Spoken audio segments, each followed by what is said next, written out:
لا إله إلا الله لا إله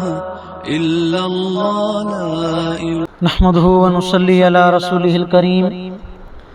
أما بعد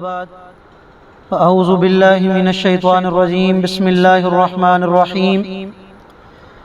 وإذا ذكر الله وحده اشمأزت قلوب الذين لا يؤمنون بالآخرة وَإِذَا ذُكِرَ الَّذِينَ مِن دُونِهِ إِذَا هُمْ يَسْتَبْشِرُونَ صدق اللہ العظیم۔ سورۃ الزمر کی آیت نمبر 45 آپ حضرات کے سامنے تلاوت کی ہے۔ آیت کریمہ کا ترجمہ یہ ہے، اللہ رب العالمین ارشاد فرما رہے ہیں کہ جب ان مشرکین لوگوں کے سامنے اکیلے اللہ پاک ہی کا ذکر کیا جاتا ہے تو ان لوگوں کے دل بیزار ہو جاتے ہیں جن کا آخرت کے دن پر ایمان نہیں ہے۔ وَإِذَا ذُكِرَ الَّذِينَ مِن دُونِهِ، اور جب اللہ کے سوا دوسروں کا ذکر کیا جاتا ہے، اِذَا هُمْ يَسْتَبْشِرُونَ، تو پھر یہ خوش ہونے لگتے ہیں۔ اس سے ماقبل آیات کریمہ میں اللہ رب العالمین نے مشرکین کی اس بات پر تردید فرمائی ہے کہ مشرک لوگ اس بات کے قائل تھے، ان کا یہ نظریہ اور عقیدہ تھا کہ خلق و قیامت کے دن اللہ کے سوا بھی کچھ ہستیاں ایسی ہوں گی جو سفارش کریں گی اور وہ سفارش کرنے میں خود مالک ہوں گے، اور کل کو قیامت کے دن وہ ہمیں عذاب سے بچا لیں گے۔ اس پر اللہ رب العالمین نے ارشاد فرمایا للہ الشفاعۃ جمیعا، کہ تمام سفارشوں پر قبضہ اور ملکیت وہ صرف اللہ پاک ہی کی ذات کی ہے۔ اللہ تعالیٰ جسے اجازت دیں گے سفارش کرنے کی وہ کر سکے گا، اللہ کی اجازت کے بغیر کل کو قیامت کے دن کوئی بھی کسی کی سفارش نہیں کر سکے گا۔ آج جو آیت کریمہ آپ کے سامنے تلاوت کی ہے، اس میں بھی اللہ رب العالمین نے مشرکین کی تردید فرمائی ہے کہ ان مشرک لوگوں کے سامنے جب اللہ کا ذکر کیا جاتا ہے اور اکیلے اللہ کا ذکر کیا جاتا ہے تو پھر یہ مشرک لوگ ان کے دل بیزار ہونے لگتے ہیں، انہیں مزہ نہیں آتا، اور جب ان کے سامنے ان کے بابوں کی، ان کے بڑوں کی اور ان کے معبودان باطلہ کے انہیں قصے کہانیاں سنائی جائیں، ان کے واقعات پڑھ کر سنائے جائیں تو پھر یہ بہت خوش ہونے لگتے ہیں۔ تنہا اللہ کا ذکر کیا جائے پھر انہیں مزہ نہیں آتا کہ یہ تو ہمارے عقیدے کے خلاف ہے، یہ تو ہمیں مزہ نہیں دے رہا۔ اور آج بھی اگر مشرکین کے سامنے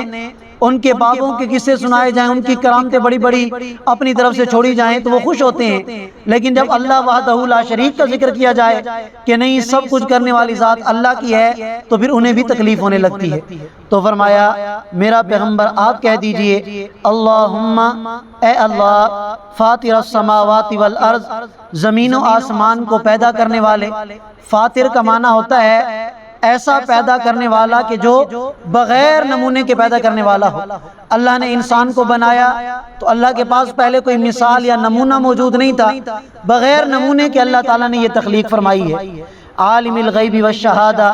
اے اللہ جو کہ غیب اور موجودات کا علم رکھنے والا ہے، انت تحکم بین عبادک، آپ ہی فیصلہ کریں گے اپنے بندوں کے درمیان، فیما کانوا فیہ یختلفون، ان مسائل میں جن میں آج یہ دنیا میں جھگڑ رہے ہیں۔ کل کو قیامت کے دن اللہ تعالیٰ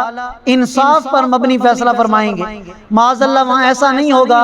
کہ جو مجرم نہ ہو غلطی سے اسے بھی سزا مل جائے، نہیں، جو مجرم ہوگا سزا اسے ملے گی اور جو مجرم نہیں ہوگا وہ بچ جائے گا۔ دنیا کی طرح نہیں کہ یہاں پر تو اللہ معاف کرے جو مجرم نہیں ہوتا اسے قید میں ڈال دیا جاتا ہے اور جو بیچارہ سچا ہوتا ہے وہ بھی مارے کھاتا رہتا ہے، ایسے نہیں۔ اللہ تعالیٰ جب ان اختلافی مسائل میں فیصلہ فرمائیں گے تو وہ فیصلہ انصاف پر مبنی ہوگا۔ وَلَوْ أَنَّ لِلَّذِينَ ظَلَمُوا، باقی یہ جو مشرک لوگ، کافر لوگ، نافرمان لوگ، اللہ فرماتے ہیں کہ اگر ان لوگوں کے پاس مَا فِي الْأَرْضِ جَمِيعًا، زمین کے اندر جو کچھ ہے یہ اس سب کے مالک بن جائیں، وَمِثْلَهُ مَعَهُ، اور اتنا اور بھی اللہ تعالیٰ انہیں عطا کر دیں اس کے بھی یہ مالک بن جائیں، لَافْتَدَوْا بِهِ مِنْ سُوءِ الْعَذَابِ، پھر یہ جہنم کے عذاب سے، آخرت سے عذاب سے بچنے کے لیے اس کو بطور فدیہ ادا کر دیں یوم القیامہ، قیامت کے دن۔ اللہ نے ایک اور مقام پر واضح فرمایا ما تقبل منہم، کہ ان سے یہ ہرگز قبول نہیں کیا جائے گا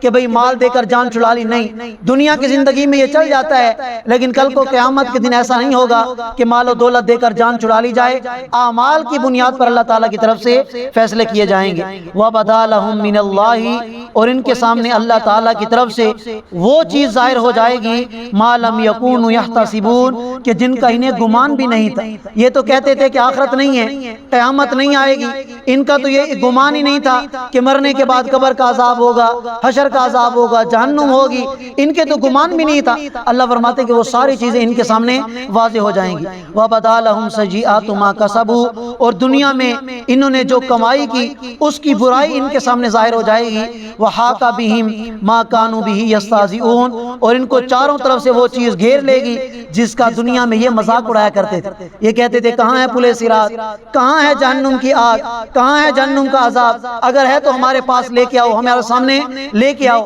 اللہ فرماتے ہیں کہ جب قیامت کا دن آئے گا، چاروں طرف سے یہ جہنم کا عذاب، یہ پل صراط، یہ حشر کی سختیاں انہیں گھیر کے رکھ دیں گی۔ اس وقت انہیں پتہ چلے گا کہ اللہ کا محبوب سچ کہتا تھا، اللہ کا کلام، اللہ کا قرآن بھی سچ کہتا تھا۔ اللہ تعالیٰ ہم سب کو سمجھنے اور عمل کرنے کی توفیق عطا فرمائے۔ جزاک اللہ۔